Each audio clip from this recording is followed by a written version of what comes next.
Now we will start with newspaper discussion. पहला जो paper हुआ है जीएस पेपर 1, ये जो दिख रहा है दैट इज द थेयम। जो रिचुअल्स होता है, क्लासिकल जो फोक डांस होता है, एक दिन हम लोग पढ़ रहे थे, परसों के क्वेश्चन किया था। थेयम फोक डांस कहाँ का था?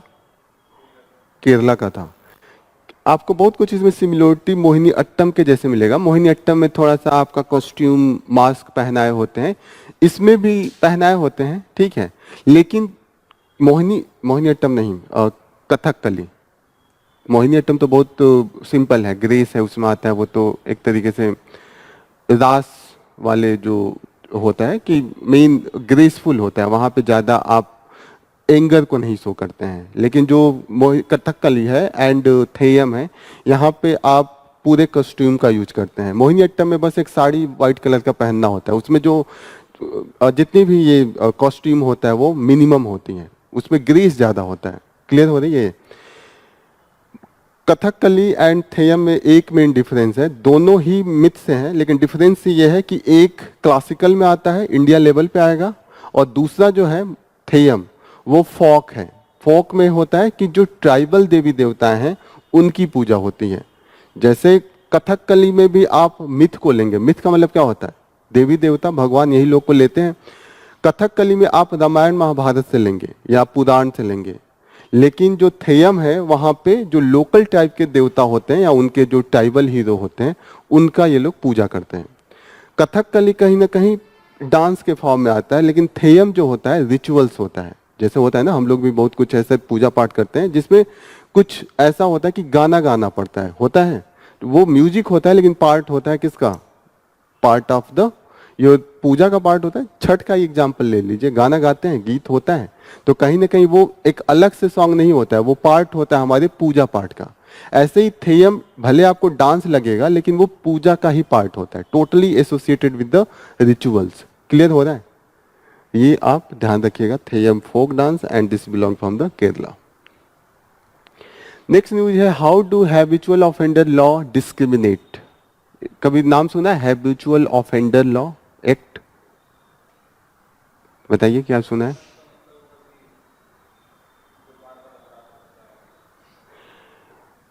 यहां पे है कि how do habitual offender law discriminate. Habitual offender का मतलब जो बार बार अपराध करता है, यही हुआ? यही हुआ? क्लियर? नहीं पता है? अरे हैबिट का मतलब होता है कि उसका हैबिट है ऑफेंड करने का, ये तो सिंपल सी बात है। How do habitual offender law discriminate? अब एक लॉ ही आप बना दें जहां पे किसी कम्युनिटी को ही मान लें कि ये पूरा का पूरा कम्युनिटी ही ऑफेंडर है, क्रिमिनल है। जैसे अंग्रेजों के जमाने में क्या था कि कुछ ट्राइब्स जिसको वो कंट्रोल नहीं कर पाते थे, जो इधर उधर उनका मूवमेंट कॉमन था, उनका टोटल लाइवलीहुड मूवमेंट पे था, वो उनके टैक्स को पे नहीं करते थे, उनको इन्होंने क्या करा कि एक एक्ट बनाया, और जो जो उनके कंट्रोल में ट्राइब नहीं था उसका उसका नाम लिख दिया कि ये ट्राइब है, ये हैबिचुअल ऑफेंडर है। वो उनका जन्म से ही उनके अंदर क्रिमिनल एक्टिविटीज होती है, ठीक है। ऐसे ट्राइब खासकर नोमैडिक ट्राइब थे जो इधर उधर मेन उनका मूवमेंट था। जैसे आप बंजारों को देखते होंगे, बंजारे लोग क्या करते हैं, एक जगह से सामान भेजा, खरीदा, दूसरी जगह ले जाके बेचते हैं, और वो जो उनका कैरावान है उसके साथ इधर उधर जाके रहते हैं, ये है, ठीक है। तो इन्होंने स्टार्ट कर दिया, उन्होंने डिफाइन किया कि डिफरेंट टाइप के ये लोग डकैत होते हैं, ये लोग नॉर्मली प्रोस्टिट्यूशन का जो अर्निंग होता है उससे अपना जीवन यापन करते हैं। इस तरीके से काफी चीजें इन्होंने इंक्लूड किया था। अब ये हुआ कि जब ये इंक्लूड हुआ, कंटिन्यूसली ये लॉ चल रहा था।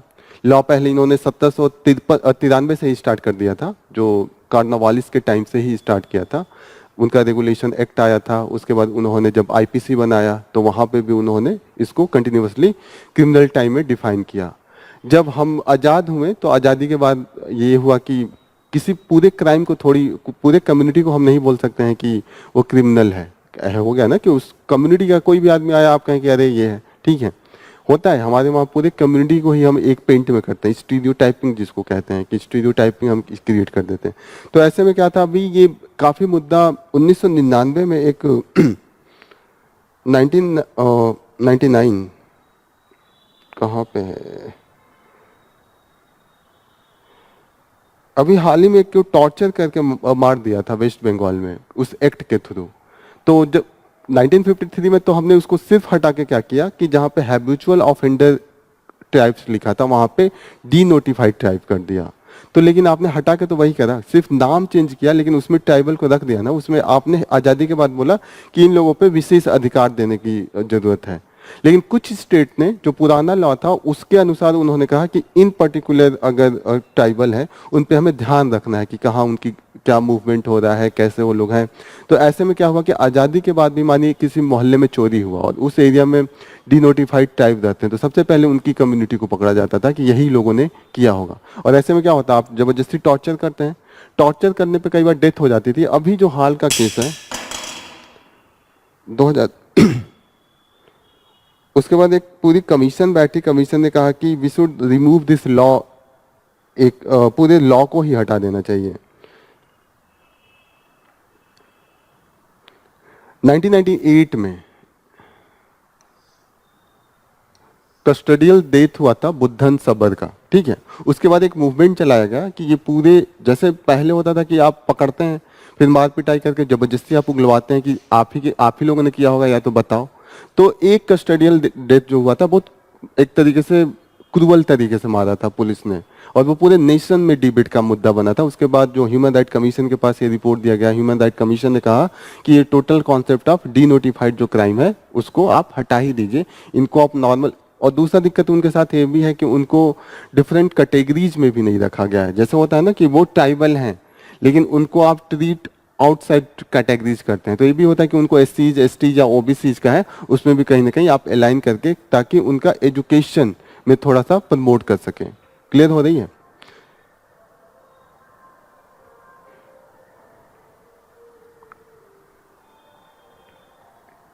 आज 21 मार्च है, आज क्या खास है?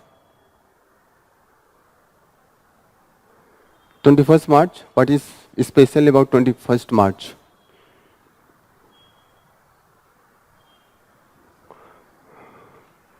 क्या है? ज्योग्राफी से रिलेटेड है, good. Equinox, what is equinox?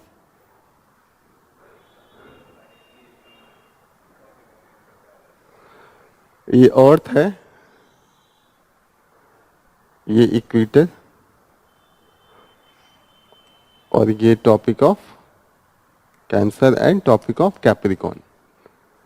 जो अर्थ टिल्टेड है, सन नहीं मूव करता है, अर्थ के टिल्ट होने के कारण सन और अर्थ दोनों एक ही लेवल पे रहते हैं ड्यू टू द इंक्लाइनेशन।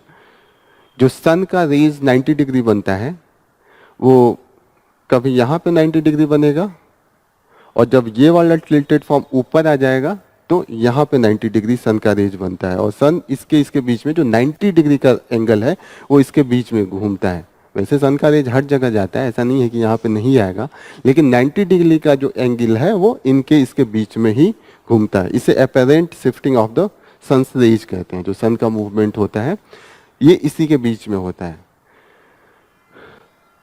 यहाँ पे क्या होगा, सन का रेज यहाँ से यहाँ मूव करेगा, फिर वापस यहाँ से यहाँ मूव करेगा। 365 दिन में यही होता है। तो एक बार इसके ऊपर 90 डिग्री आएगा, फिर एक बार इसके बाद आएगा, और 2 बार यहाँ पे आएगा।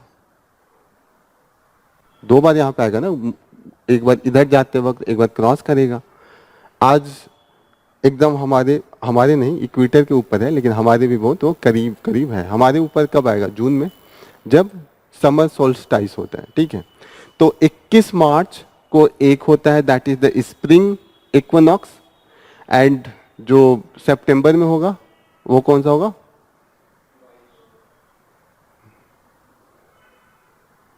सितंबर में भी इक्विनॉक्स आएगा, वो भी जाएगा जब भाग के वापस जाएगा। तो अभी तो इधर तक ठंड लग रही थी खूब हम लोग को, हमसे दूर था सूरज, अब धीरे धीरे आ गया। आज का दिन ऐसा है जब इक्वेटर पे equal day and equal night होगा, ठीक है, यही है। जब जून में हमारे सर पे आ जाएगा सन, तो सबसे बड़ा दिन और सबसे छोटा रात होगा हमारे वहाँ, ठीक है। क्लियर हो रहा है? जो दोबारा यहाँ पे जाएगा सन वो 22-23 सितंबर के आसपास जाता है, तब उसको ऑटम इक्विनॉक्स कहते हैं। 2 इक्विनॉक्स, एक स्प्रिंग एंड एक ऑटम, ठीक है। Summer solstice and winter solstice. तो ये चीजें आपको थोड़ी सी पता होनी चाहिए।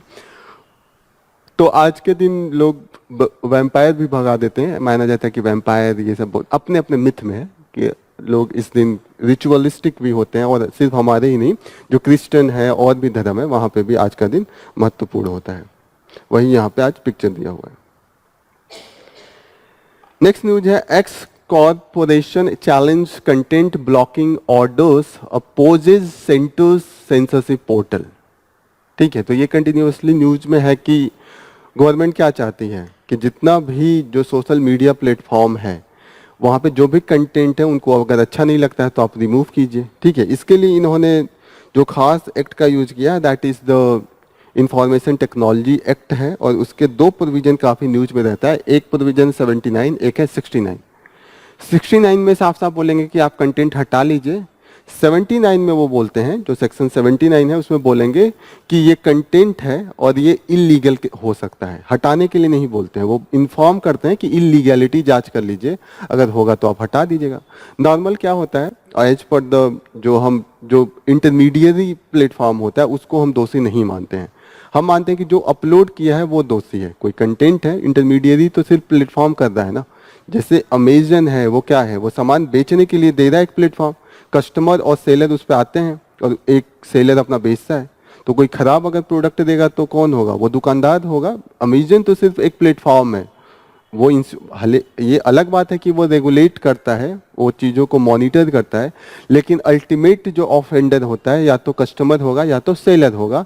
इंटरमीडिएरी को हम उसमें दोषी नहीं मानते हैं। Same is with the social media का जो कंटेंट होता है उसके लिए हम मानते हैं कि जिसने अपलोड किया या जो उसको फैला रहा है, अगर प्लेटफॉर्म है तो उसका यूज मिसयूज हो सकता है। लेकिन इसीलिए जो सेक्शन 79 है वो कहता है कि थर्ड पार्टी को हम वो ऑफेंडर नहीं मानेंगे, इसमें कंप्लायंस नहीं करेंगे कि इसमें जो ऑफेंड कर रहा है क्रिमिनल एक्टिविटीज इसमें प्लेटफॉर्म है। लेकिन 79 में एक जगह ये भी लिख दिया है, क्लॉज 3B में इन्होंने लिख दिया है, 3B में, कि अगर हमने बता दिया आपको और उसके बाद भी आपने हटाया नहीं और उसके बाद में ये पता चले कि ये कंटेंट सच में इलीगल एक्टिविटीज में इन्वॉल्व था, तो उस कंडीशन में थर्ड पार्टी को भी हम ऑफेंडर के लिए हम दोषी ठहराएंगे। तो इसका मिसयूज बहुत हो रहा है क्योंकि गवर्नमेंट हर चीज को अब एक इन्होंने सहयोग पोर्टल बनाया है। सहयोग पोर्टल इन्होंने बनाया है। अब सहयोग पोर्टल पे क्या है कि इसमें union government, state government and union territories की गवर्नमेंट को पावर दिया है कि आप यहाँ पे कंटेंट लिख दीजिए और जो सोशल मीडिया है उनको ये इन्फॉर्म करना होगा कि ये चीजें उनको हटानी है। हटानी है मतलब ये कह रहे हैं कि हम बता रहे हैं कि इलीगल हो सकता है। अब उसमें इतना ज्यादा फ्लड हो रहा है कि जो सोशल मीडिया का है अपना इंडिपेंडेंस ही चला गया है। दूसरा दिक्कत ये है कि जो भी सपोर्ट में है तो आप कितना भी क्रिमिनल एक्टिविटीज इन्वॉल्व हो तो आप नहीं हटाने के लिए बोलेंगे, लेकिन आपके विरोध में बोला जाए गवर्नमेंट के थोड़ा भी, या जो पार्टी इनटू द पावर है, तो वहां पे आप तुरंत क्या करेंगे कि हटाने के लिए कहेंगे। ठीक है, तो यहाँ पे जो फ्रीडम ऑफ स्पीच है उसको आप क्या कर रहे हैं, थ्रोटल कर रहे हैं, कहीं ना कहीं आप उसका गला घोट रहे हैं, यही है। ठीक है, तो यहाँ पे एक बहुत ही जजमेंट अच्छा आया था, खासकर जो इंफॉर्मेशन टेक्नोलॉजी एक्ट है, श्रेया सिंघल केस 2015 का ये केस है। यहाँ पे सुप्रीम कोर्ट ने कहा है कि कोई भी चीजें हैं, जैसे सुप्रीम कोर्ट जो प्रोवाइड करेगा that will be the procedural safeguard to ensure that the not misuse which has been laid down by the Shreya Singhal case. ठीक है, यहाँ पे खासकर इन्होंने कहा कि फ्रीडम ऑफ स्पीच को तब तक आप कर्टेल नहीं करेंगे तब तक एकदम क्लियर कट में इंस्टिगेशन ऑफ वायलेंस नहीं हो। जैसे होता है ना कि हम विचार एक रखते हैं, जैसे मैं यहाँ पे आके बोल सकता हूँ कि किसी पर्टिकुलर कास्ट के लिए या किसी पर्टिकुलर रिलीजन के लिए, लेकिन इसका मतलब ये नहीं कि मैं वायलेंस की बात कर रहा हूँ, मैं रिफॉर्म की भी बात कर सकता हूँ कि इस पर्टिकुलर एरिया में ये चीजें हो रही हैं, उसको पीसफुली हम रिफॉर्म कर सकते हैं। तो किसी चीज के खिलाफ बोलना एकदम वायलेंस नहीं लिया जाएगा जब तक मैं आप लोग से ये ना कहूँ कि आप लोग बंदूक कर लेके आइएगा, कल चलेंगे इनको हम लोग गोली मारेंगे। ठीक है, this type of the thing, तब वायलेंस होगा ना। लेकिन मैं अगर आपके थॉट पे इम्पैक्ट मारूं, किसी चीज को मैं आपको एक्सप्लेन करूं कि पर्टिकुलरली इस मंदिर में ऐसे किया गया इस पर्टिकुलर कास्ट के लिए, तो क्या होगा, जस्ट रिफॉर्मेशन की होगी कि हम अपने जो कॉन्सेप्ट है उसको थोड़ा सा हायर लेवल पे ले जाएंगे। तो जो श्रेया सिंघल केस है इसमें यही बात हुई है कि जब तक क्लियर कट इंस्टिगेशन नहीं हो तब तक हम फ्रीडम ऑफ स्पीच को कर्टेल नहीं करेंगे। तो ये केस बहुत इंपॉर्टेंट है, ये आप लोग लिख सकते हैं, जहाँ पे भी फ्रीडम ऑफ स्पीच का बात हो तो सुप्रीम कोर्ट का ये बहुत ही लैंडमार्क जजमेंट है। जो जो चीज़ें हैं, दो आर्टिकल, दो सेक्शंस खासकर हैं, 17(3)(b) एंड 69, ये दो को खासकर यहाँ पे डिस्कशन हो रहा है। सहयोग पोर्टल आप देखिएगा, इसमें जो पावर दिया गया है chief of the police officer को भी दिया गया है कि वो भी अपना पोस्ट कर सकते हैं, और जो सोशल मीडिया प्लेटफॉर्म है उसको हटाना पड़ेगा। ठीक है, सहयोग पोर्टल थोड़ा एक बार और आप लोग देख लीजिएगा। नेक्स्ट न्यूज है, amid militarisation concern, India remains a stabilising factor in Arctic. तो आर्कटिक इस समय काफी न्यूज में है। क्यों आर्कटिक न्यूज में चल रहा है इस समय? आर्कटिक कहाँ पे है? आर्कटिक क्या है? पोल है, नॉर्दर्न वाला पोल है। न्यूज में क्यों इसलिए है कंटिन्यूअसली? नॉर्मल इसलिए पहला न्यूज है क्योंकि इन्वायरमेंटल इम्पैक्ट, जो क्लाइमेट चेंज हो रहा है तो पानी पिघल, उसके जो बर्फ है वो पिघल रहा है। तो वहां पे क्या हो रहा है, पहले अनएक्सेसिबल था, कोई जा नहीं पाता था। अब क्या होगा, जब पानी बन जाएगा तो शिप जाएंगी, उसके थ्रू लोग जाके नीचे से मिनरल्स भी निकालेंगे, और वहां का मिनरल्स अनटैप्ड है, वहां से किसी ने निकाला नहीं, तो पूरा का पूरा उनका फुल जो है रिजर्व है, तो होगा ना कि हम उस पर कैप्चर करें।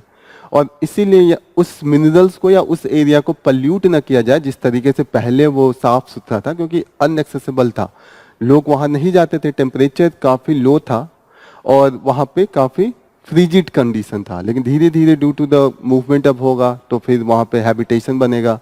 तो पहला जो इश्यू आएगा वो कंटेमिनेशन आएगा, पोल्यूशन, कंटेमिनेशन। ठीक है, दूसरा इशू आएगा सॉवरेनिटी की लड़ाई होगी। अभी तक वो क्या था, वो आउट ऑफ किसी भी सोवरेन नेशन के बाहर था, उसका हम लोग कॉमन सॉवरेनिटी था कि यूएन के अंडर में हम गवर्न करते थे, और इसको और अच्छे से करने के लिए, प्रॉपर रूप से मैनेज करने के लिए हमने एक आर्कटिक काउंसिल बनाया। आर्कटिक काउंसिल में 8 नेशंस हैं, 8 नेशन खासकर जो आर्कटिक को टच करते हैं। तो 8 नेशंस कौन कौन हो सकते हैं? Canada, USA, Russia, Norway, Sweden, Finland. मैं लिख दूं, इन्होंने बताया कनाडा, फिर बताया यूएस, फिर रशिया। ये 3 सुपर पावर टाइप के बड़े बड़े देश हो गए। फिर इन्होंने बताया स्वीडन, फिर फिनलैंड। ठीक है, नॉर्वे एंड 6 हो गया। डेनमार्क होगा।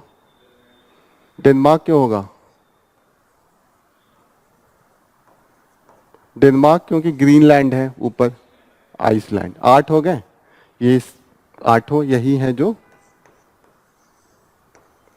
8 कंट्रीज हैं जहां पे आर्कटिक काउंसिल का ग्रुप बनाया गया। ठीक है, इसमें हमने ऑब्जर्वेटरी खासकर इसलिए बनाया गया कि एक ग्रुप उस पे ये देखेगा कि वहां पे कंटेमिनेशन ना हो, दूसरा हो कि सोवरेनिटी का जो इशू है, तीसरा वहां पे जो रिजर्व है उसको कैसे मैनेज किया जाए, फिर वहां पे कैसे सस्टेनेबल डेवलपमेंट लाया जाए, ये सब चीजों को लेके इन्होंने बनाया हुआ है।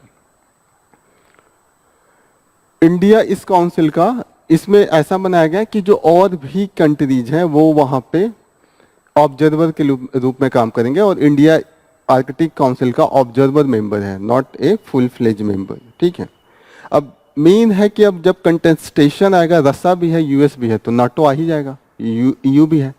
अब रशिया नहीं चाहता है कि वहां पे नाटो की एंट्री हो, रशिया चाहता है कि कोई थर्ड कंट्री या थर्ड मीडिएटर के रूप में आए, और वो इंडिया को काफी प्रमोट कर रहा है कि इंडिया यहाँ पे आए, हमें कई रिजर्व भी दिए हैं, लेकिन इंडिया बच बच के काम कर रहा है, क्योंकि हमें लग रहा है कि हम दोनों के बीच में फंस न जाए। हमें रशिया ने कई जो उनके ऑल रिजर्व हैं वो भी हमें एक्सप्लोर एंड माइनिंग करने का हमें अधिकार दिया है, लेकिन इंडिया बहुत ही स्लो है इसमें, क्योंकि we have to balance between the US and the Russia.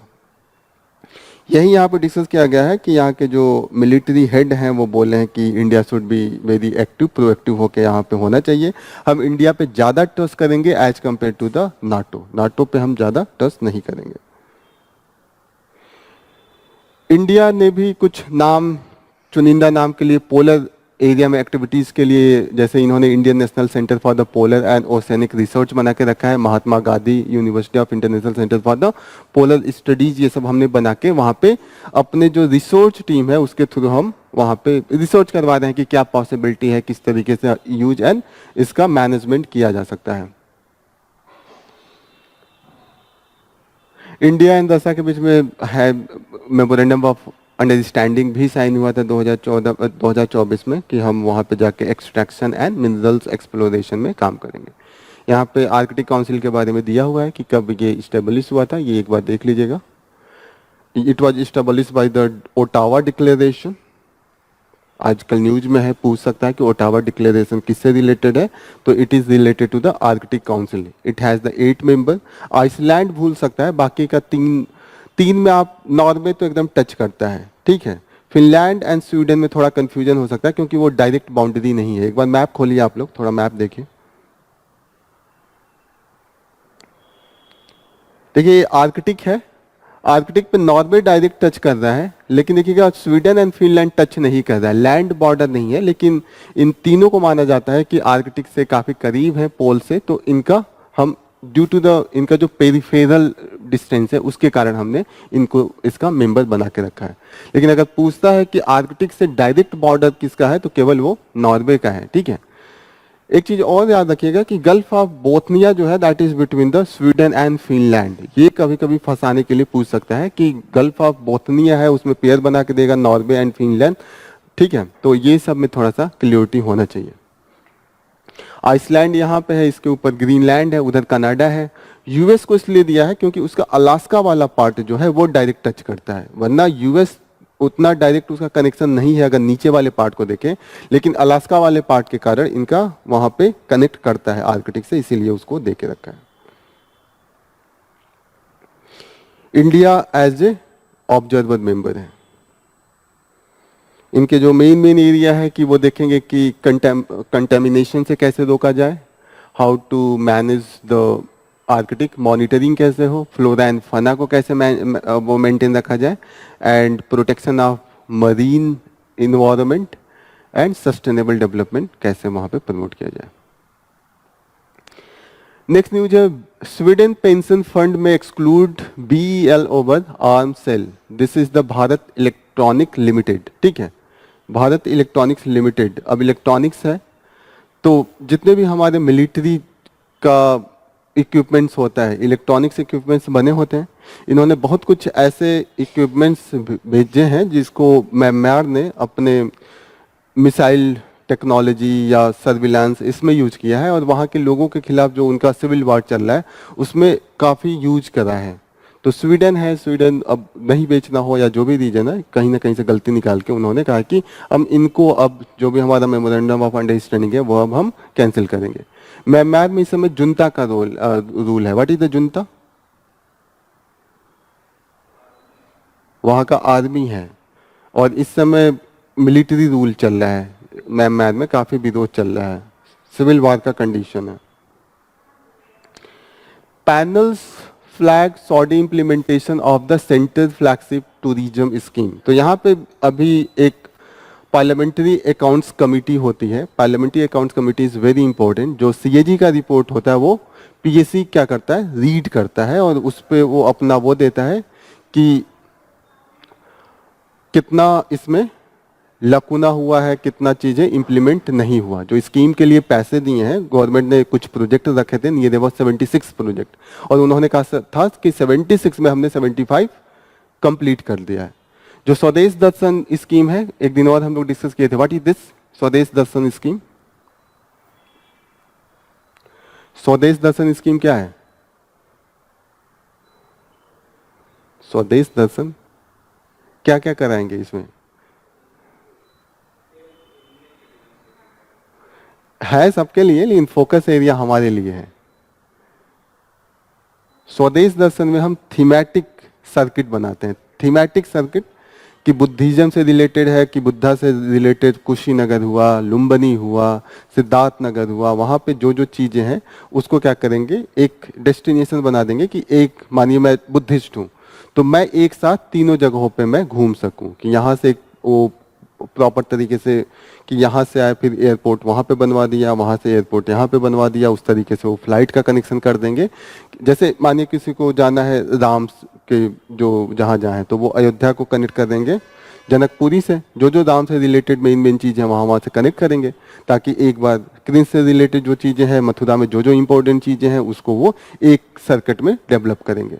ऐसे ही बुद्धिज्म से भी हो सकता है, ऐसे वो इको टूरिज्म से हो सकता है। ऐसा नहीं है कि सिर्फ रिलीजियस बेसिस पे है, यहाँ पे आपका स्पिरिचुअल बेसिस पे हो सकता है, इन्वायरमेंटल बेसिस पे हो सकता है इस पे, लेकिन जो थीम होगा वो कहीं ना कहीं एक थीमेटिक होगा, किसी पर्टिकुलर एरिया में वो फोकस होगा। क्लियर हो रहा है?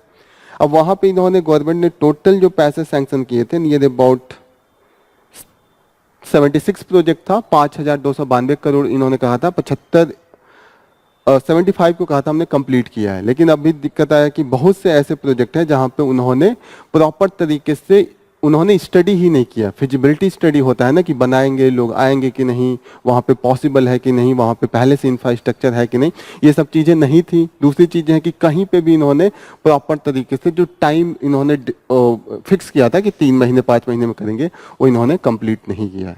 मेन हमको जानना है कि पीएससी जो कमेटी होता है दैट इज वेरी इंपॉर्टेंट। एक फिनेंशियल कमेटी होता है, जितने भी फिनेंशियल आपका मिस एप्रोप्रिएशन होता है, मिस एप्रोप्रिएशन का मतलब कि पैसे किसी और के लिए लिया और यूज कहीं और पे किए, तो उसके लिए ये रीड करते हैं। इसमें आप याद रखिएगा कि इसके जो मेंबर होते हैं कहाँ से आते हैं, आप बताइए। लोकसभा राज्यसभा दोनों के मिक्स मेंबर होते हैं। टोटल 22 मेंबर होंगे, 15 from the Lok Sabha and 7 from the Rajya Sabha. ये कमेटी 1921 में ही फॉर्म हुआ था। अभी 2021 में हम लोग 100 साल मनाए हैं, काफी न्यूज में था, मेंस में पूछा भी है क्वेश्चन, ठीक है। तो इस समय न्यूज में है, तो एक तो 100 साल के आसपास हम लोग हो गए, तो इसलिए न्यूज में है। टोटल मेंबर्स 22 होते हैं, 15 from the Lok Sabha and 7 from the Rajya Sabha, ठीक है। इलेक्शन प्रोसेस जो होता है इस कमेटी का प्रोपोर्शनल रिप्रेजेंटेशन के थ्रू होता है। What is mean by the proportional representation? क्या हुआ प्रोपोर्शनल रिप्रेजेंटेशन का मतलब? प्रोपोर्शनल रिप्रेजेंटेशन का मतलब जैसे अगर टोटल लोकसभा में 500 सीटें हैं, जितना परसेंट में उनके मेंबर हो उसी परसेंट के हिसाब से उस पार्टी के लोग इसमें मेंबर होंगे। जैसे मानिए अगर बीजेपी के 300 हैं तो 500 का 300 कितना परसेंट हुआ? 60% हुआ, 60%। तो अगर 20 सीट है टोटल, तो 20 में से कितना हो गया 60%? 12 मेंबर जो होंगे that will B from the BJP. अगर मानिए 100 सीट कांग्रेस का है तो कितना हुआ 100 सीट 20%।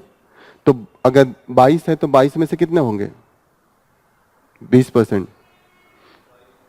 4 हुआ, 4 मेंबर हो गए नियर अबाउट। अगर हम लोग बहुत एक चीज और याद रखिएगा कि जो इसके चेयरमैन होते हैं, हेड जो होंगे, हमेशा अपोजिशन के होंगे। 1967 से ये एक कन्वेंशन के रूप में हमने रखा है, क्योंकि मानिए अगर मिस एप्रोप्रिएशन का जांच करना है तो गवर्नमेंट का तो आदमी करेगा नहीं, क्योंकि उसने ही खर्च किया, उसी के अगर हेड हो तो फायदा क्या होगा, वो अपना थोड़ी दिखाएगा।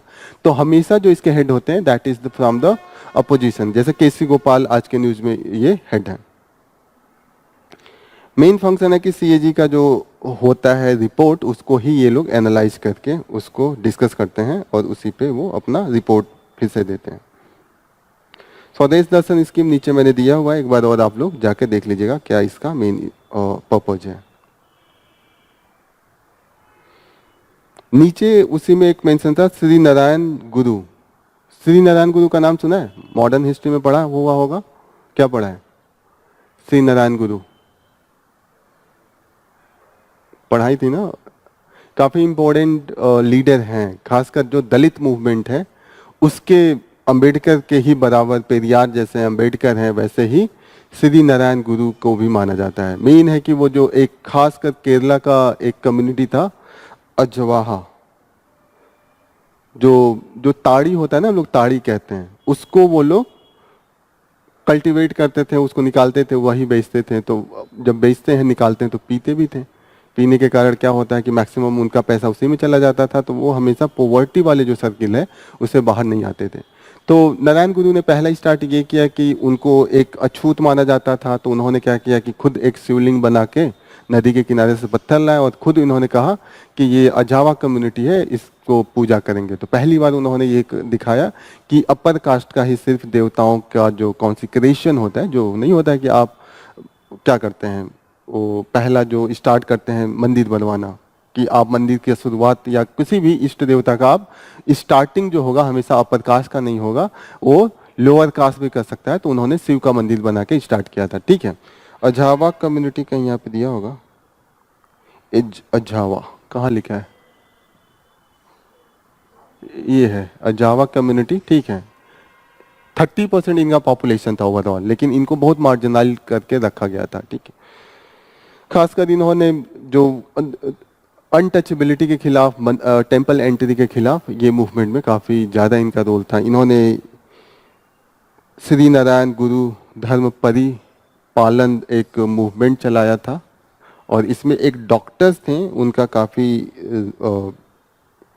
ज़्यादा रोल था। डॉक्टर का नाम आई फॉरगेट, डॉक्टर पालपू, ये इनके एकदम हेडमैन थे जो इस मूवमेंट को चला रहे थे। तो ये नाम याद रखिएगा, पूछ सकता है कभी।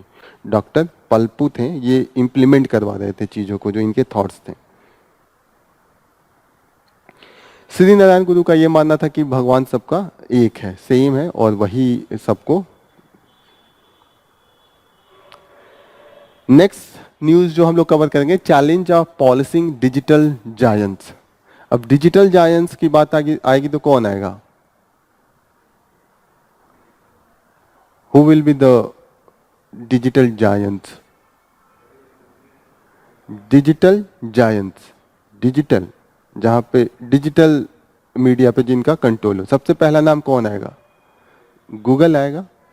डिजिटल में गूगल ही है, हर जगह आप गूगल ही करते हैं। गूगल, यहाँ तक कि एप्पल के मोबाइल में भी वो अपना इनबिल्ट करा देते हैं। कोई भी मोबाइल देखिए गूगल पहले से आता है। देखिए गूगल एक कंपनी है जो सर्च इंजन है, लेकिन सर्च इंजन अगर पहले से ही मोबाइल में हो तो आप क्या करेंगे? वही टिप करेंगे। लेकिन अगर आपको लगे कि मोजिला भी है, कोई और भी है, ठीक है, तो आप क्या करेंगे? उसको डाउनलोड करेंगे, तब आप करेंगे। लेकिन आपके अगर इनबिल्ट ही दे दे और कोई भी अगर आप लिंक कहीं पे भी वो क्लिक करें वो गूगल में खुले, तो क्या होगा? मोनोपोली किस गूगल का हो जाएगा, और चीज़ों को बढ़ने का मौका ही नहीं दिया जाएगा। गूगल यहाँ तक करता है कि दूसरे जो मोबाइल कंपनीज है, लैपटॉप कंपनीज है, उनको पहले से ही एक कॉन्ट्रैक्ट करता है कि ऐसा कीजिएगा कि आपका जो फंक्शंस होगा उसमें गूगल पहले से आप ऐड रखिएगा। जैसे आप लोग नॉर्मल होता होगा कि जाके आपको करना पड़ता होगा कि आपका प्रिफरेंस क्या रहेगा, गूगल होगा कि कोई और होगा, ठीक है। आपका नॉर्मल जितनी भी होते हैं मैक्सिमम में गूगल इनबिल्ट बना के देता है। तो ऐसे में क्या होता है कि गूगल की मोनोपोली कोई और तोड़ नहीं पाता है। अब गूगल इस मोनोपोली का मिसयूज भी करता है। मिसयूज ऐसे करेगा कि उसको जिसको मन करेगा उसको ऊपर दिखाएगा। अब गूगल ऐड भी तो चलाते हैं। गूगल ऐड से होता है कि आपको जो ऐड कर रहा है वो टॉप पे होगा, जो ऐड नहीं कर रहा है वो पीछे होगा, ठीक है। फिर आपसे जो मानिए कॉन्टेक्ट कर रहा है तो उसको आप ऊपर दिखाएंगे, कोई भी सर्च होगा ना। जैसे आप कोचिंग के लिए ही जा रहे हैं तो आपने मानिए कोचिंग के लिए डाला कि best coaching into the Gorakhpur, ठीक है। तो अब गूगल से जो कांटेक्ट होगा मानिए वो बेस्ट नहीं भी हो तो भी ऊपर आएगा। जैसे जस्ट डायल में होता है, जस्ट डायल उनका पहले से कांटेक्ट होता है, उन्होंने फर्स्ट रैंक दे दिया तो हमेशा होगा। तो क्या होगा? ऐसे जो आम जनता है उसको तो लगेगा कि ये सही में आगे है, लेकिन वो किस बेसिस पे है? वो कॉन्ट्रैक्ट बेसिस पे है। एक होता है कि फीडबैक आप लेते हैं, उसके बेसिस पे नंबर 1 नंबर 2 देते हैं। दूसरा होता है कि आप कॉन्ट्रैक्ट बेसिस पे देते हैं। तो मानिए जो नई इंस्टीट्यूट आया जो अच्छा भी अगर परफॉर्म कर रहा है, क्या होगा? हमेशा जिन्होंने कांटेक्ट पे वो ऊपर पे आएगा, that will never get the chance to go. और लोगों को तो अगर फैलने में टाइम लगता है किसी भी चीज़ को। तो जस्ट एक एग्जांपल दे रहा हूँ, इस तरीके से गूगल क्या करता है? मोनोपोली करता है। दूसरी चीज़ ये है कि जैसे मेटा है, मेटा का आपका फेसबुक भी हो गया, मेटा इंस्टाग्राम पे भी चला रहे हैं, ठीक है, मेटा यूट्यूब पे भी उनका कंट्रोल है। तो मेटा का क्या करता है कि मानिए मैं यूट्यूब पे कुछ कर रहा हूँ तो नॉर्मल मैं जहाँ पे एक्टिविटीज करूँ तो वहाँ पे आप मेरा डेटा ले सकते हैं और गूगल में यूज कर सकते हैं। लेकिन मेटा क्या करता है कि आप गूगल का डेटा उठा के वो फेसबुक पे यूज करेगा, फेसबुक का डेटा उठा के और जगहों पे करेगा और बाद में सबका डेटा उठा के वो बेच देगा। बेचता है कि ये लीजिए, ये लोग इतने सर्च कर रहे हैं, इनको आप कॉल करना है कॉल कर लीजिए। माने किसी मानी कोई विमेंस है, वो ब्यूटी प्रोडक्ट डाला, ठीक है, तो उसको कुछ ना कुछ ब्यूटी का कुछ खरीदना है, ये सब डेटा होगा कि particular person is searching for the some particular course या कुछ प्रोडक्ट का, तो क्या करेंगे, वो डेटा उठा के जो वो कंपनी होगा जो प्रोडक्ट बेच रहा होगा उससे वो बेचेंगे। लेकिन वो हमसे कंसेंट थोड़ी लिए कि आप हमारा, हम सर्च करेंगे आप उठा के बेच दीजिएगा। तो ये सब चीज़ें काफ़ी केस में आ रही हैं और काफ़ी ये इसीलिए न्यूज में है कि कैसे इसको रेगुलेट किया जाए। खासकर हमारी जो प्राइवेसी वायलेट हो रहा है और जो सिक्योरिटी का इशू है, इसी पे इन्होंने टोटल डिस्कशन किया है इस पे।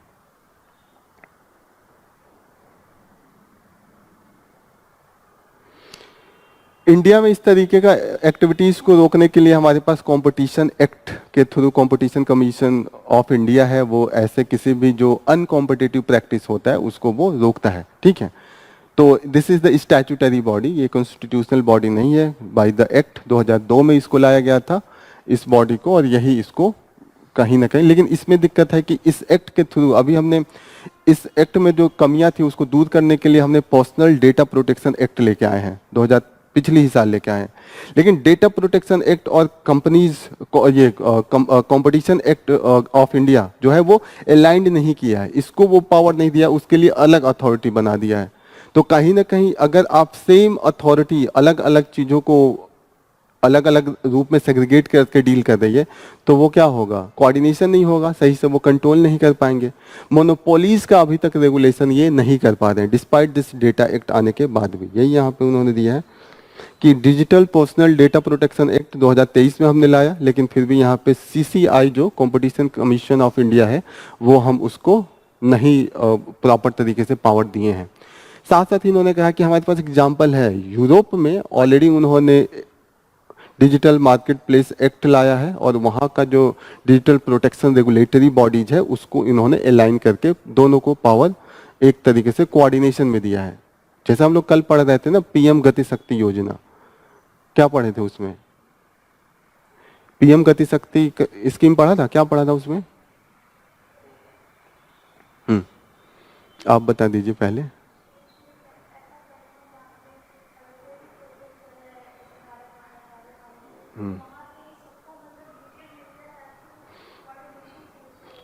या 16 मिनिस्ट्रीज को हमने एक प्लेटफॉर्म पे ला दिया है ताकि जो भी है एक दूसरे का इंफॉर्मेशन वहां पे शेयर करें और बिना आप पर्सनल कम्युनिकेशन किए ही एक दूसरे मिनिस्ट्री का डेटा आप ले सकें कि कहाँ का प्रोजेक्ट कैसे चल रहा है। सेम आपको यहाँ पे भी चाहिए कि आपको जो digital data personal data protection act है और कंपटीशन कमीशन है, कंपटीशन कमीशन ये देखता है कि पैसे जहाँ पे है, जहाँ पे कॉमर्स है, और डिजिटल प्रोटेक्शन एक्ट प्राइवेसी जो हमारा पर्सनल डेटा है उसको कैसे प्रोटेक्ट किया जाए।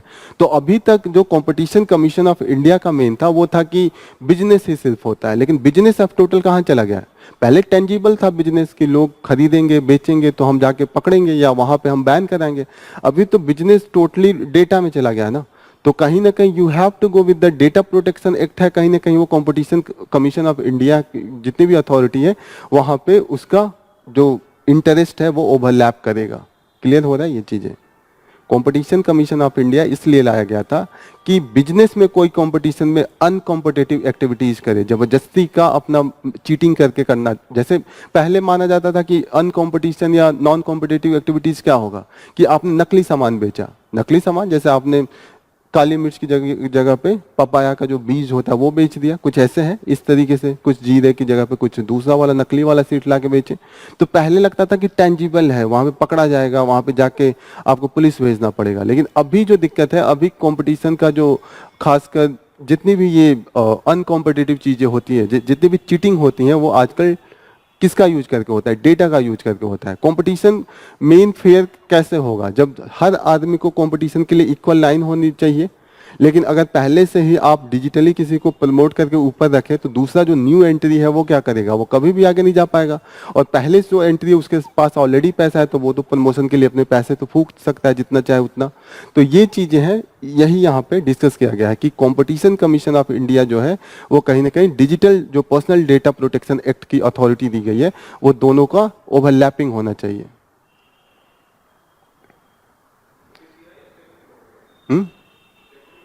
हाँ है तो यहाँ पे 2002 के एक्ट के थ्रू बनाया है।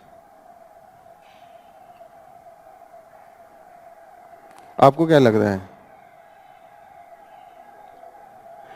इंडियाज कंपटीशन एक्ट 2002 एक्ट बनाया है, तो एक्ट बनाया तो स्टैट्यूटरी बॉडी होगा अगर बाय द एक्ट के थ्रू बना है। प्रॉपर तरीके से हमने इसके लिए अपील के लिए बॉडी बना के रखा है, नेशनल अपीलेट बोर्ड भी है इसका अलग से। इसको डिटेल में हम लोग डिस्कस करेंगे जब गवर्नेंस का क्लास चलेगा, तो कंपटीशन कमीशन ऑफ इंडिया वो आपको ये बताया जाएगा। नेक्स्ट न्यूज जो है that is the assault on the multilateralism and international law. तो ये मेन किस कॉन्टेक्स्ट में डिस्कस हुआ है? Assault on the multilateralism. Multilateralism means क्या होता है?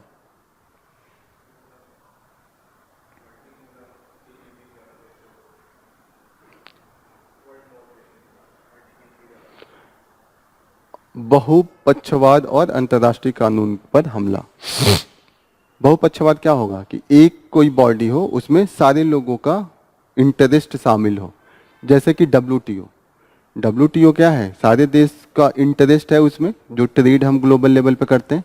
यूएन भी एक मल्टीलेटरल बॉडी है, पूरी दुनिया की जितनी भी गवर्नमेंट है वो एक प्लेटफॉर्म पे बैठ के बात करती है। तो मल्टीलेटरलिज्म में होता है कि आप सिर्फ अपना सोवरेनिटी हटा के जहाँ पे कलेक्टिव सोवरेनिटी है वहाँ पे आप अपना ट्रस्ट पोज करें। ओवरऑल हम लोग क्या चाहते हैं? एक जमाना आएगा जब वर्ल्ड गवर्नमेंट होगा, सोवरेनिटी जब हमारे देश से उठा के हम किस में दे देंगे?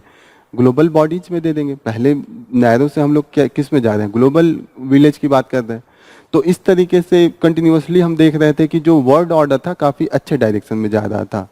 आफ्टर वर्ल्ड वार टू के बारे में हमने देखा है कि कंटिन्यूअसली जो मल्टीलैटरलिज्म था वो बढ़ रहा था। जैसे हमने ट्रेड के एरिया में GATT स्टार्ट किया था, that is the general agreement on the tariff and trade, जो बाद में जाके WTO बन गया। ठीक है, तो जो गार्ट था GATT, general agreement on the tariff and trade, ये हमने स्टार्ट किया था ट्रेड के लिए, डिस्कशन के लिए। अल्टीमेट ये WTO में कन्वर्ट हुआ 1995 में अंडर द उरुग्वे, जो हमने सेशन लिया था उसके थ्रू। राउंड टेबल मीटिंग हो रही थी उरुग्वे राउंड टेबल में, हमने मान लिया कि हम एक WTO ऑर्गेनाइजेशन बना लें।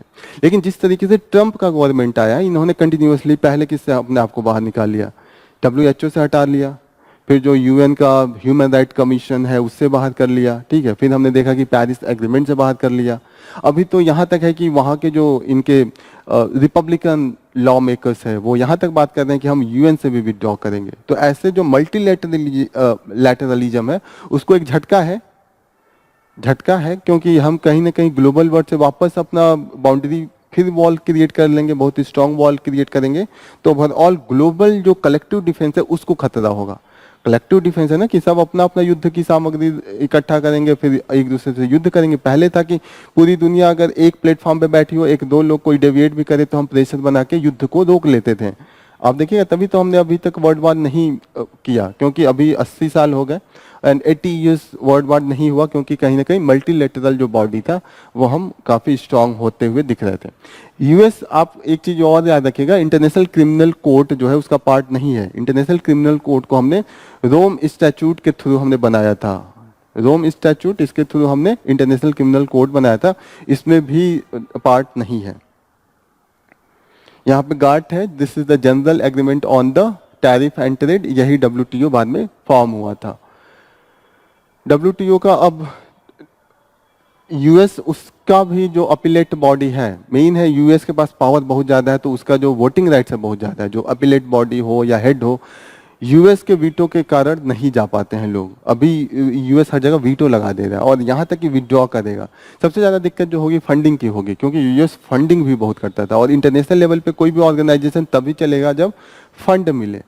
तो यहाँ पे ये मेन डिस्कस कर रहा है कि ऐसे में पूरी दुनिया को कहीं ना कहीं US से हटके एक ऐसा सिस्टम बनाना होगा जहाँ पे हम US के बिना भी सरवाइव कर जाएं। होता है ना, अभी तक US का हेजेमनी था। हेजेमनी का मतलब उसकी दादागिरी थी, वो जो चाहता था करवाता था, और उसी के सेंटर में पूरा वर्ल्ड 2000 से लेके 2000 कहीं ना कहीं 2000 से लेके 2014 तक ये हेजेमनी धीरे धीरे कम हुई है, और अभी तो बहुत वेनिंग है, इसीलिए US विड्रॉ भी कर रहा है। इंडिया का यहाँ पे कहा है कि इंडिया के लिए कैसा देश, कैसा सिस्टम अच्छा रहेगा? यूनिपोलर, मल्टीपोलर और बाइपोलर। इंडिया हमेशा मल्टीपोलर ही चाहता है, मल्टीलैटरलिज्म ही चाहता है, क्योंकि मल्टीपोलर वर्ल्ड में होता है कि कोई देश इतना स्ट्रांग नहीं होता है कि वो दूसरे को पूरे रूप से हरा दे। होता है ना कि एक तरफा नहीं हरा सकता है, बैलेंस ऑफ पावर जिसको कहते हैं, वो हमेशा मल्टीपोलर वर्ल्ड में ही होता है। इंडिया चाहता है कि मल्टीलैटरलिज्म आएगा। मल्टीलैटरलिज्म का ये सबसे अच्छा फायदा है कि इंटरडिपेंडेंसी बहुत बढ़ जाती है, और interdependency is good for the, अगर आप ट्रेड करना चाहें, और युद्ध के लिए ये खराब है। युद्ध होने के चांसेस कम होते हैं जब वो एक दूसरे पे डिपेंडेंसी ज्यादा रहती है। क्लियर हो रहा है ये? इंडिया हर एक प्लेटफॉर्म पे इसकी एडवोकेसी कर भी रहा है। Should emigrants have the same right to protest as the citizen? क्या प्रवासियों को नागरिकों के समान विरोध करने का अधिकार होना चाहिए? होना चाहिए। जैसे रोहिंग्या आए, जैसे आप लोग प्रोटेस्ट करते हैं किसी टेस्ट को लेके, अपने अधिकार को लेके, तो बाहरियों को होना चाहिए। हाँ, या केवल सिटीजन्स ही है। लेकिन जितना भी हम बाहरियों को अधिकार देते हैं प्रोटेस्ट का, वो ह्यूमन राइट्स जो यूएन के अंडर में, उसके अंडर में देते हैं। कोई भी देश मैक्सिमम जो प्रोटेस्ट का अधिकार होता है वो अपने सिटीजन्स को देता है। लेकिन as the human right convention, जैसे हमने बात किया था कि UN human right convention on the political and civil right है, उसका इंडिया मेंबर है, ठीक है। तो इन सब जहां पे भी हम मेंबर है, उसके थ्रू हम, ऐसा नहीं है कि रोहिंग्या विरोध कर रहे हैं या कोई पाकिस्तान या वहाँ की कम्युनिटी है वो विरोध कर रही है तो हम एकदम उसको रिप्रेस करेंगे, क्योंकि इंटरनेशनल कहीं ना कहीं एक हमारे लॉ का भी तो ऑब्लिगेशन होता है कि उसको भी हमें फुलफिल करना है। तो कुछ लोगों का मानना है, यहाँ पे आज के न्यूज में 2 लोगों का मेन इसमें पूछा गया है। एक का मानना है कि हमें देना चाहिए, क्योंकि ओवरऑल हमारा यही है कि ग्लोबल लेवल पे ह्यूमन राइट्स बढ़े। क्या है, जो फंडामेंटल राइट्स है वो नैरो है, कहीं ना कहीं हम उसको वाइडर करेंगे तो वो हम ग्लोबल लेवल पे भी देंगे। अगर किसी के साथ किसी के जीने का अधिकार है तो वो इसलिए थोड़ी खत्म किया जा सकता है कि वो इंडियन है कि बाहरी है। तो हमने दे के रखा है, इंडिया का जो फंडामेंटल राइट्स है, राइट टू लाइफ हमने सबको दे के रखा है, लेकिन हमने right to speech and expression नहीं दे के रखा है। लेकिन आप ये देखिएगा कि right to life is not fulfilled until and until unless we are providing the right to speech as well. अरे वो आप उसका जान लेंगे तो चिल्लाएगा ना, बोलेगा कि जान जा रही है। तो राइट टू लाइफ को अगर प्रोटेक्ट करना है तो फ्रीडम ऑफ स्पीच तो देना पड़ेगा ना, वो बोल तो सके कि हमारे लिए, हमारे खिलाफ क्या हो रहा है। तो रोहिंग्या का ही इशू ले लीजिए, या किसी भी पाकिस्तान में जो बलूचिस्तान की जो कम्युनिटी है उसके खिलाफ जो भी एक्शन हो रहा है, तो वहाँ पे उनको बोलने का तो अधिकार होगा ना, तभी तो उनका कॉन्सर्न क्या है, उनका ग्रीवेंस क्या है, वो एक प्लेटफॉर्म पे जाएगा, वहाँ की सरकार देखेगी, दुनिया के लोग देखेंगे, फिर सिंपैथी जाएगी, फिर उस तरीके से हम लॉ को चेंज कराएंगे। That is the main thing. तो एक का मानना है। दूसरे का मानना है कि सिक्योरिटी नाम की चीज होती है, अगर आप इतना ज्यादा अधिकार देने लगेंगे तो जो नेशनल सिक्योरिटी है वो कहीं ना कहीं हमारा क्या होगा, कॉम्प्रोमाइज होगा। और उसको अगर आपको बचाना है तो कहीं ना कहीं थोड़ा बहुत आपको रिस्ट्रिक्शन लाना पड़ेगा, जहां पे हम फॉरेनर्स को ये एक्टिविटीज या इसमें पार्टिसिपेशन का, प्रोटेस्ट करने का पावर नहीं दे। जैसे इन्होंने कहा article 19 of the international covenant on the civil and political right already हमारे पास दिया है, फ्रीडम ऑफ एक्सप्रेशन। तो इसके थ्रू हम सिटीजन्स के साथ साथ इमिग्रेशन को भी देते हैं। नॉर्मल हमारा जो आर्टिकल 19 है उसमें हमने नहीं दिया है। Domestic political influence the application of international human right laws across the Africa, Asia, Europe, non-citizen often lack the same freedom of speech as the citizen। ये तो कॉमन है सबके, वहाँ उनका अपना कॉन्स्टिट्यूशन है, अपना लॉ है, वहाँ पे उन्होंने कर्टेल करके रखा है। अब इन्होंने कहा कि ट्रंप का जो मैक्सिमम चीजें जा रही हैं, अभी उन्होंने बहुत से यूनिवर्सिटीज हैं उनका उन्होंने फंडिंग बहुत कट कर दिया है। जैसे कि यहाँ पे दिया है, कोई कोलंबिया यूनिवर्सिटी है, कोलंबिया यूनिवर्सिटी वहाँ का सेंटर ऑफ इंटेलेक्चुअल माना जाता है। जैसे यहाँ पे जेएनयू, तो कभी भी किसी भी पार्टी को लगता है कि खतरा है तो वो क्या करते हैं, जो बुद्धिजीवी है पहले उनको करो कि बताओ नहीं भाई ये सब चीजें, ताकि वहां से चीजें पहले ही आप रोक दें। तो यहाँ पे भी देखिएगा अब ट्रंप का क्या है, ऐसे आम जनता को चीजें नहीं पता है, लेकिन कौन उसको बताएगा। हमेशा आप कॉलेज, यूनिवर्सिटी, रिसोर्स जो पेपर होते हैं वहीं से ये सब चीजें आती हैं कि क्या आपका अधिकार है, आपका क्या गवर्नमेंट का कितना है। तो कहीं ना कहीं ये फंडिंग कट जो हो रहा है, दैट इज टू कर्टेल जो इंटेलेक्चुअल उनके खिलाफ एक मूवमेंट चल रहा है, उसको कहीं ना कहीं ही वांट टू थोड़ा सा कम करें। लेकिन इसका दिक्कत ग्लोबल लेवल पे ये होगा कि उनकी क्वालिटी कम होगी। अब मानिए आप अपने ही यूनिवर्सिटी का कब तक क्वालिटी रखेंगे, जब तक कि फ्रीडम दे। अगर आप हर चीज बताएं कि नहीं आपको केवल रामायण पे ही रिसर्च करना है या आपको कुरान पे ही रिसर्च करना है और आपको इस तरीके से रिसर्च करना है कि प्रूफ करना है कि सही है, तो जो प्रूफ नहीं करने वाला है वो रिसर्च तो आप गायब कर देंगे ना, एक डायरेक्शन आपने गायब कर दिया कि नहीं भी होने की भी तो संभावना है। तो जितनी भी अथॉरिटेरियन गवर्नमेंट होती है वो अपने आइडियोलॉजी को मनाने के लिए कहीं ना कहीं एक तरीके का इम्पोज करता है कि आपको इस डायरेक्शन में बढ़ना है।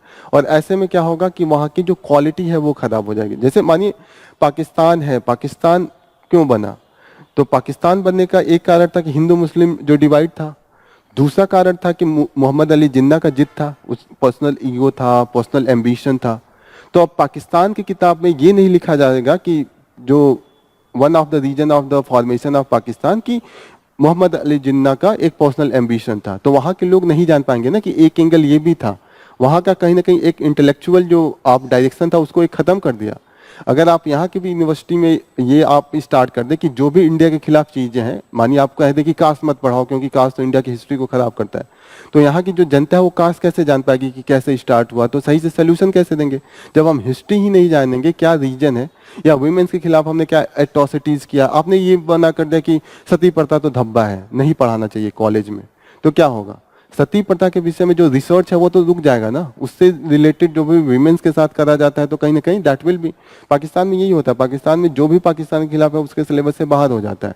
तो वहाँ की क्वालिटी क्या है? आप कभी नहीं देखेंगे कि पाकिस्तान के बहुत बड़े इंटेलेक्चुअल हो, किसी बड़े कंपनी के हेड बन जाए या बहुत उनका नाम हो। आईआईटीज का जैसे नाम पूरे वर्ल्ड में जाता है कि आप आईआईटीज जाके बताइए, यूएस में भी तुरंत जॉब मिल जाता है। तो कहीं ना कहीं हमने फ्रीडम दे के रखा था।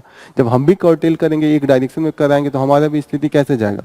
यही हाल यूएस का भी होगा। अगर यूएस भी अपनी यूनिवर्सिटीज को एक आइडियोलॉजी में पेंट करने की कोशिश करेगा तो क्या होगा? उनका भी जो इंटेलेक्चुअल जो आउटपुट होता था दैट विल बी कर्टेल। तो ये सब चीजें कहीं ना कहीं इम्पैक्ट होती हैं। ये यहाँ पे इन्होंने सब चीजें डिस्कस की हैं। नाउ जीएस पेपर 3 का कुछ एरिया है जो इम्पोर्टेंट है वो डिस्कस करेंगे। माओइज्म ये सब तो आपने इंटरनल सिक्योरिटी में पढ़ा होगा, कई बार हमने क्लास में भी डिस्कस किया है, what type of ideology they follow, and अभी जो है कि उसके लिए क्या क्या हम मेजर ले रहे हैं, ठीक है। और ये सब चीज़ें आप थोड़ा देख लीजिएगा। AFSPA arm force special power act को पढ़ाया है? क्या है AFSPA? AFSPA, arm force special power act, ठीक है। क्या है ये?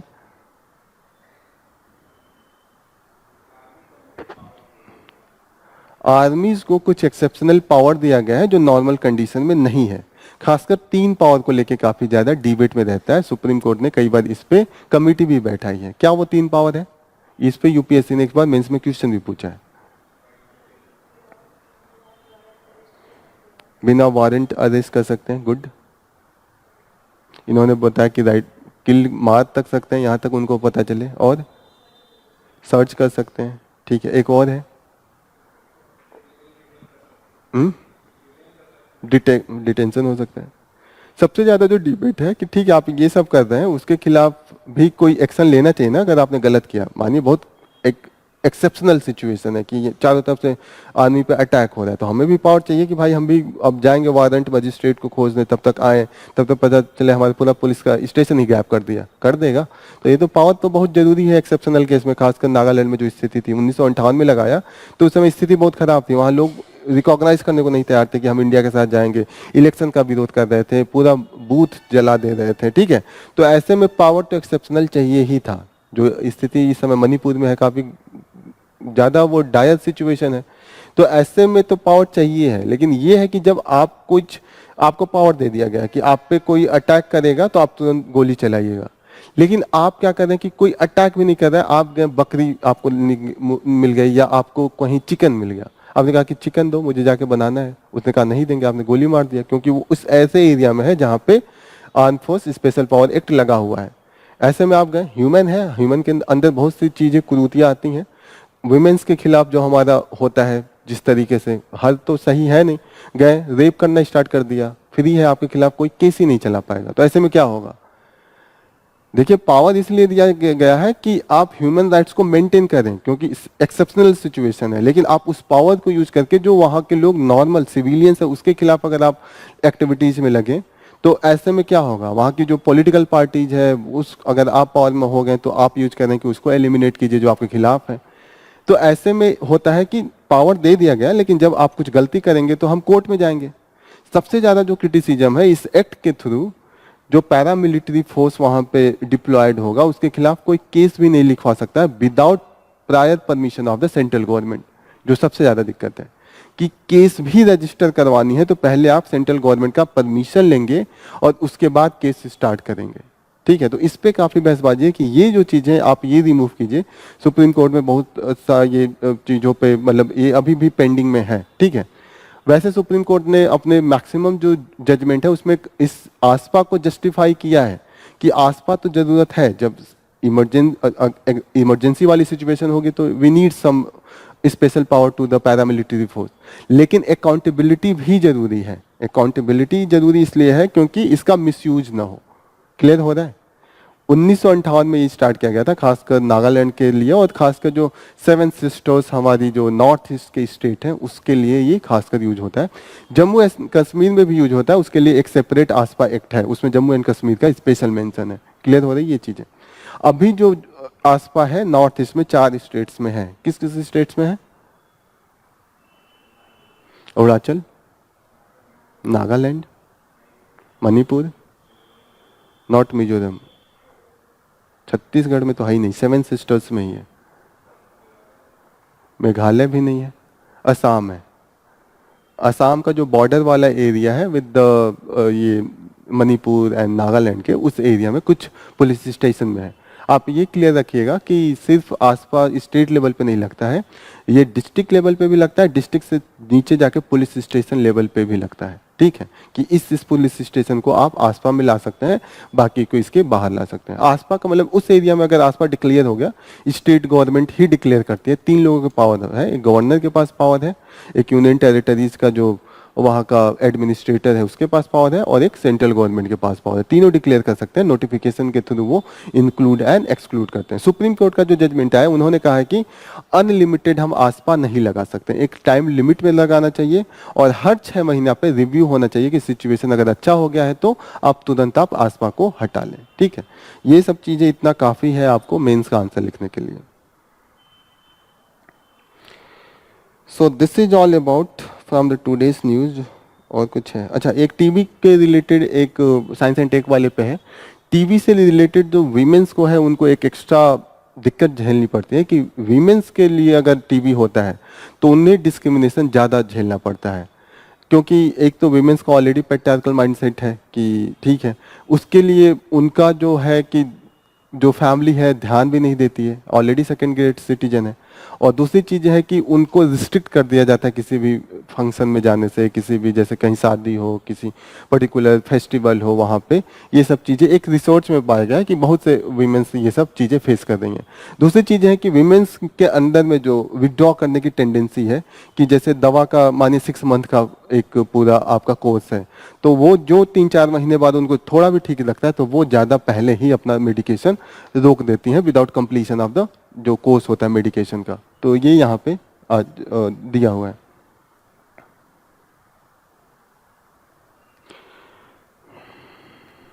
और कुछ है? AI Appu app for the tutor children, ये सब पीसेस के लिए इंपॉर्टेंट है, ये सब आप देख लीजिएगा। ठीक है, so this is all about, here we will conclude our session. Thank you for joining the session, all the best, Jai Hind.